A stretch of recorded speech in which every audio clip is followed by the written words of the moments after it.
Hello, Finch here. I've decided to make a video that's a lot different than any of the ones that I've made before. This is a story video about my past relationship, my most recent one that ended. To those of you who know me, you knew that I went out with a guy who I'm going to call M. M and I met through a friend who offered to introduce us. We went on an ice skating date and then decided to go to a school football game about 2 weeks later. He seemed very sweet and shy, and when I learned he was a cosplayer, I was even more interested. We did this weird thing, which, looking back, I realized was very immature, where we used an online spinner wheel to decide whether we should be in a relationship. It landed on yes, and nearly 3 years of holding hands and awkward kissing began. I was a grade above him, and he was very accommodating when things started. He and I talked over the phone often, or we would text frequently. I became obsessed with knowing his routine and who he was as a person. Come to think of it, I don't think I knew him properly until the last day of our relationship. More on that later, though. We started out strong. Honeymoon phase was blazing. We were absolutely stuck with one another. No serious dates since neither of us could drive, but we tried. I remember being so happy to hold his hand once a week or so. And then our first hiccup. I was in math class with two of our mutual friends, P and A. A looked at me, and this conversation went roughly in this order. Hey, did M tell you about him and L yet? Oh, yeah, that.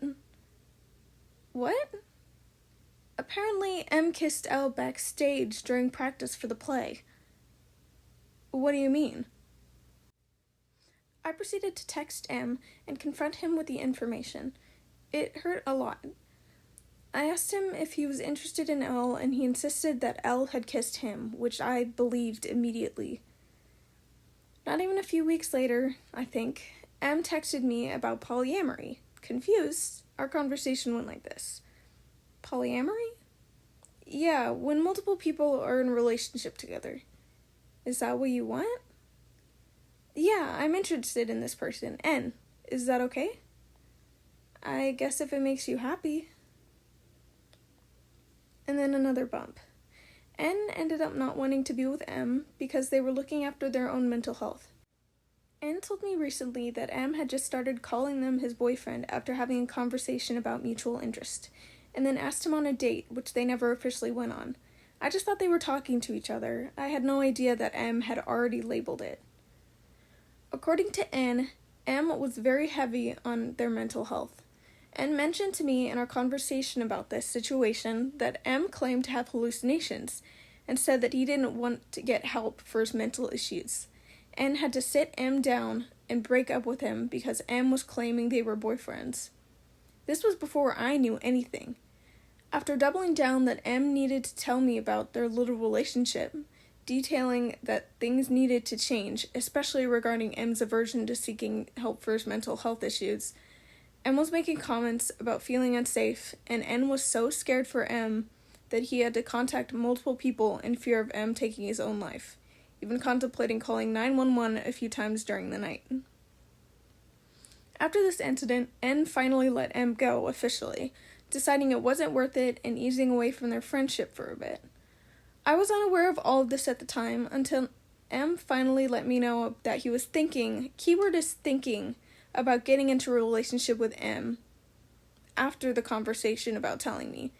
About a week later, M told me that N was rude to him about his mental health, and I decided that I would dislike N as well because of this. Later on, N and I reconnected, but I'm just now learning the truth about this messy mix-up. N and I are still in touch, and he was gracious enough to allow me to put these details into the video. For the next year, things were fine. I was faithful to him, and as far as I know, he was faithful to me, I think. We were alright for the most part.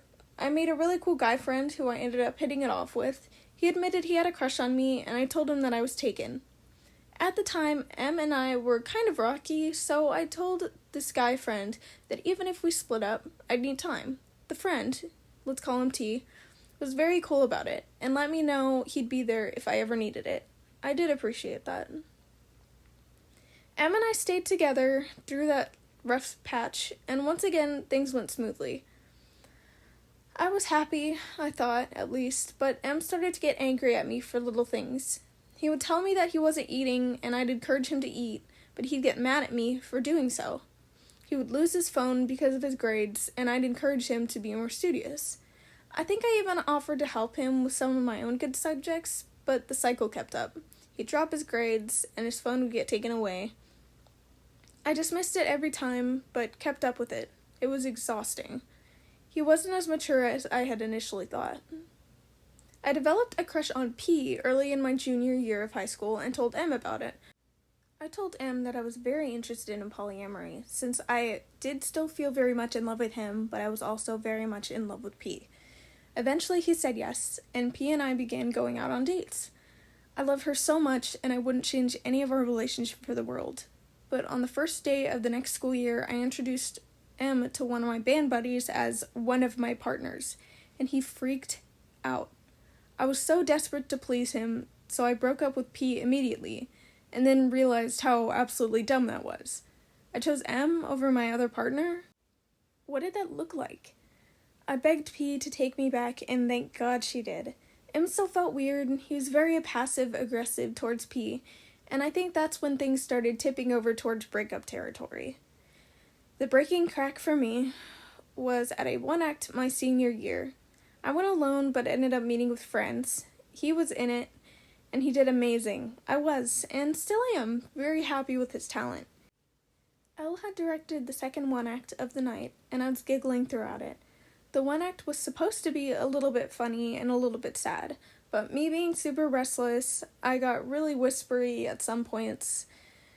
Em would scold me, but not the person who I was talking with, F, who was also a mutual friend. At the bows, I clapped for everyone except for L, who I still held a little bit of a grudge against. I had heard a lot of things about his personality and his acts since the kissing incident, and felt like my not clapping wouldn't matter to him. To put it simply, M got angry. I decided to apologize since him being mad seemed like a self-issue. He thought I wasn't clapping for him, but he wasn't in the production that L had directed. A couple weeks later, he hurt his finger to the point of constant pain. He claimed that he had broken it, and was talking about it in the Discord chat all day, and I suggested he go to the nurse, to the ER, or just splint it. He got very mad about it, and we left school without speaking. Later, I texted him, and I told him that I was tired that he wasn't taking care of himself. Our conversation when we broke up was brutal. I let M know that I was going to think about what I wanted our future to be. I was just too tired to think about it. Not with him, anyway. I told him that he had been pulling away, and he let me know that it was because he was no longer comfortable with me. I let him know that I didn't even know if that was fixable. On a public Discord server, a couple hours later, M told everyone he realized he was aromantic.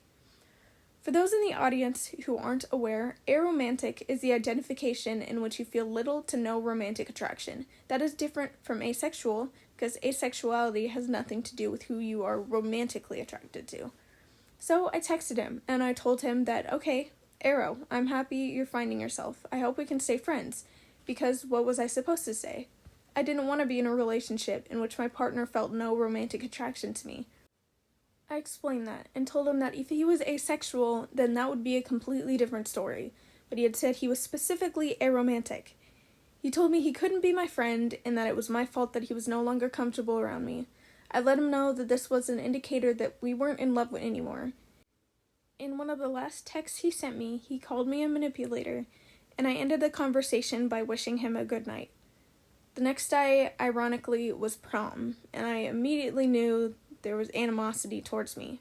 I felt ostracized the whole night, like all of my friends knew, and they hated me for it. No one made the effort to include me in anything. I sat in a corner with my date, and we ate strawberries, talked idly with other friends, and then moved into the lobby. Some of the group we'd gone with was there, and I attempted to sit on the same level of the lobby as them to get some fresh air, only for them to move down another floor. M was part of this group.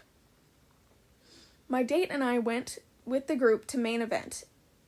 My date, P, and I separated and played video games, and honestly had an okay time. When we left in P's mom's car. drove to F's house to pick up my car, and completely disregarded the rest of our plans for the night with the larger group in favor of McDonald's and a movie from Amazon. The first half of the night was agony, but spending time with someone who comforted me, made sure I had company, and encouraged me to have fun despite the crap going on was honestly the best thing I could have done. P and I are still together, and they frequently make me feel more loved than I ever had in my relationship with M. I've learned more about M after our relationship than I ever learned in it. I'm heartbroken that he and I broke off so messily, and I will take blame on some problems we had, but ultimately, I needed to get all of this off my chest. If you've made it this far, thanks for watching. I needed to get this stuff out of my mind. I've been really depressed lately, and this breakup hit me really hard when it happened. I still think about M, and I do wish him well. I figured I would make a video about it and vent out my feelings, because that usually helps me out when I feel like crap. Thanks for watching. I'll see you all next time. Video.